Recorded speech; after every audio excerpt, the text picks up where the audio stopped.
In political science, we are continuing the chapter globalization and the topic that is the cultural consequences of globalization. In the previous lecture, we had completed and covered the political and economic consequences of globalization, and today we are taking cultural consequences. Okay, what is the impact and effect of globalization on the culture of various countries and the people living in them? You know, globalization has not affected only the political and economic aspect of human life, but it is affected the culture in the world also. And this leads to the fear of homogenization of culture. Homogenization means same, one, uniform culture in the world. Culture is different in different countries, and you know what is culture?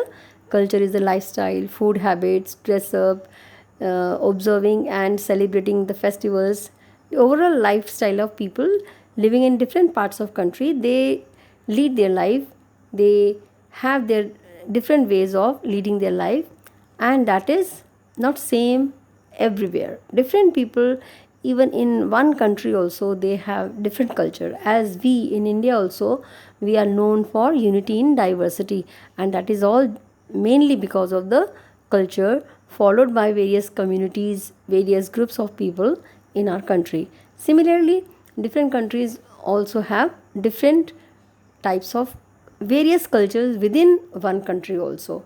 And due to globalization, as you know, globalization is the inflow and exchange of ideas, okay, technology, people, goods, commodity, etc. And when the people also come and go from one place to the other, they share, adopt, and give impression and impact of their culture on other people.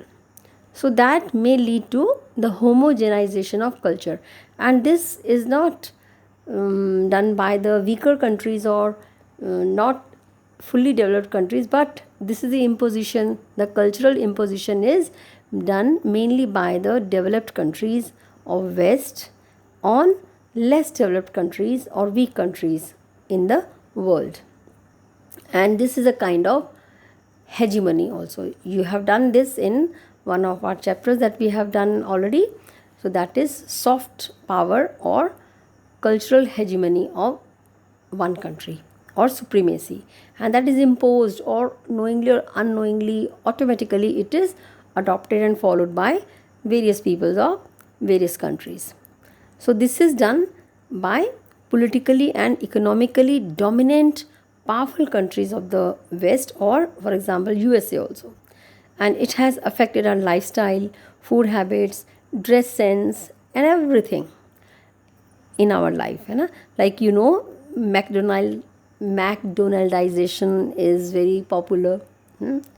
Pizza Hut, these such things have become so common and popular all over the world.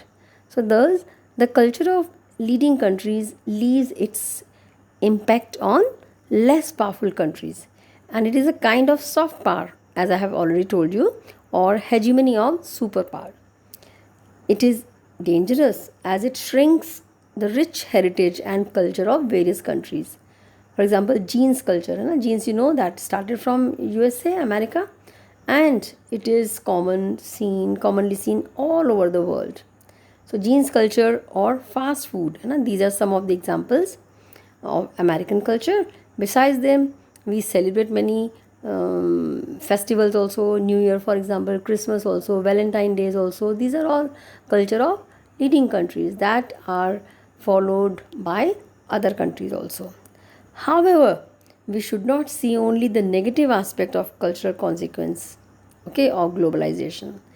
It should not be seen only in a negative way only, and must see the other side of its effects also.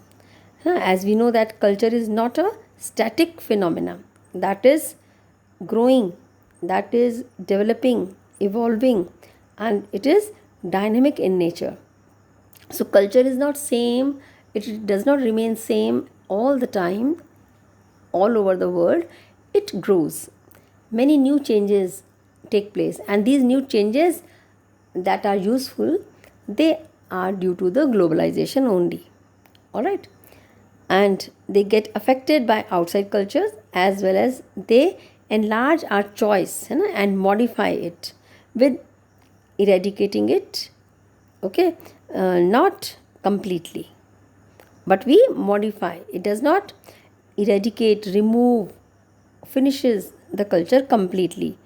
Rather, we have more choices also, and we modify, rectify, and remove the evils or bad practices of our culture, like food choices, that is enhanced, and it is modified in our food. Jeans, for example, that is commonly worn in our country also, in other countries also, with kurtas, so that is mixed and match.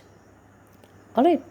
And we can say that in fact this process of intermingling has given rise to a new culture in different countries. So though homogenization is a part of globalization, it even has contrary effect also, and it makes each culture more distinctive and unique, because new things are being adopted in already existing culture. And this process is called cultural heterogenization. Okay, mixing new, different from each other. So this is about the cultural effect or consequence of globalization on the people. Thank you.